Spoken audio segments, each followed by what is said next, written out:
नमस्कार, बहुत बहुत स्वागत एक बार फिर आप सभी का हमारे डिजिटल मीडिया प्लेटफॉर्म दी हो हल्ला पर। मैं हूं आपके साथ आंचल और आज बात एक बेहद संवेदनशील मुद्दे पर। बात शुरू करने से पहले दो बातें।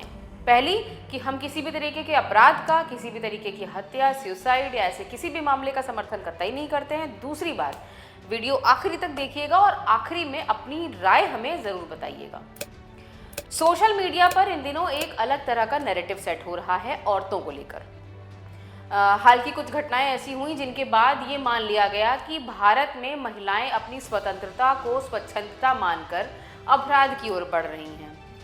महिलाओं के खिलाफ जहर उगलना कोई नई बात नहीं है इस देश में, लेकिन अभी जो हाल है, कुछ घटनाएं ऐसी हुई जिनके बाद ये मान लिया गया कि महिलाएं अपराध ही कर सकती हैं या महिलाओं पर अब भरोसा नहीं किया जा सकता। नतीजा ये हो रहा है कि आपसी रिश्ते खराब हो रहे हैं, पति पत्नी का आपस में विश्वास कम हो रहा है, माँ बाप का बच्चों पर विश्वास कम हो रहा है, सास ससुर का अपनी बहू पर विश्वास कम हो रहा है और कुल मिलाकर एक जो फैमिली इंस्टीट्यूशन है उस पर बहुत ही नकारात्मक असर पड़ रहा है। ये पूरी बातचीत ऐसे ही जारी रहेगी, इसमें कई सारे उदाहरण मैं आपको दूंगी। इसके बाद आप ये खुद तय कीजिएगा कि जो बात मैं यहाँ कह रही हूँ वो कितनी सही है या गलत है। आखिरी में अपनी राय जरूर शेयर कीजिएगा हमारे साथ। हुआ ये कि इधर हाल ही में कुछ बेहद खौफनाक घटनाएं हुई। सबसे ताज़ा मामला औरैया का, जहां एक लड़की ने अपनी शादी के महज 15 दिन बाद अपने पति की हत्या कर दी या करवा दी। दूसरा मामला मेरठ का सौरभ हत्याकांड, जो बेहद चर्चा में है अभी भी और नीले ड्रम का खौफ पुरुष समाज में व्याप्त है, जिसने अपने पति की हत्या करी अपने प्रेमी के साथ मिलकर।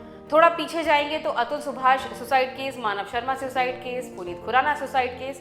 इन सारे मामलों में एक चीज कॉमन है कि आरोपी जो है वो महिलाएं हैं और इन सारे पुरुषों की पत्नियां हैं। तो अब हो ये रहा है कि इन कुछ घटनाओं को एक आधार मान लिया गया और ये मान लिया गया कि महिलाएं जो हैं वो खतरनाक हो चुकी हैं, वो घातक हो चुकी हैं अपने ही परिवार के लिए, अपने ही पति के लिए। क्या अपराध का विश्लेषण इस हिसाब से किया जाएगा कि उस अपराध करने वाले आरोपी का जेंडर क्या है?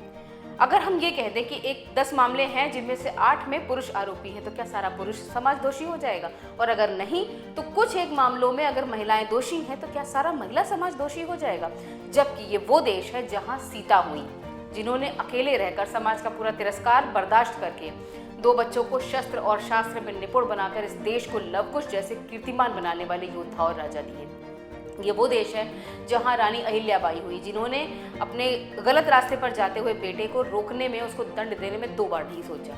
ये वो देश है जहां रानी लक्ष्मीबाई हुई, जिन्होंने न केवल पति के जाने के बाद उनका राज्य संभाला, उसकी रक्षा के लिए युद्ध किया, बच्चे को पीठ पर बांधकर दुश्मन के छक्के छुड़ाया।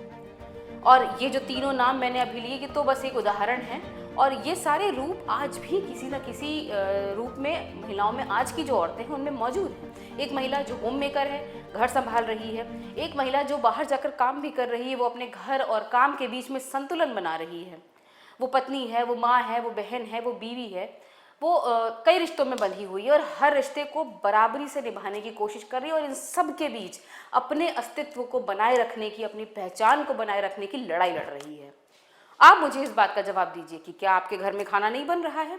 क्या आपके साथ जो आपकी साथी है, आपकी प्रेमिका है, आपकी पत्नी है, आपकी माँ है, आपकी बहन है, क्या वो किसी भी रूप में आपकी सहायिका नहीं हो रही है? क्या आपके खराब समय में वो आपका साथ नहीं दे रही है? फाइनेंशियल, सोशल, हर तरह की जिम्मेदारी वो नहीं निभा रही, और अगर निभा रही है तो उस पर सवाल क्यों?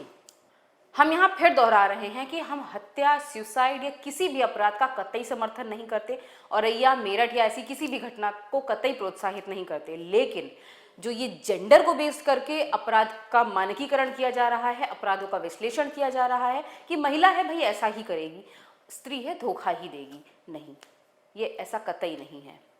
अपराध कोई जेंडर नहीं है, ये एक मानसिकता है जो किसी की भी विकृत हो सकती है। पुरुष भी हो सकता है, वो महिला भी हो सकती है। और अगर सारे पुरुषों पर सवाल नहीं है तो सारी महिलाओं पर भी सवाल नहीं होना चाहिए।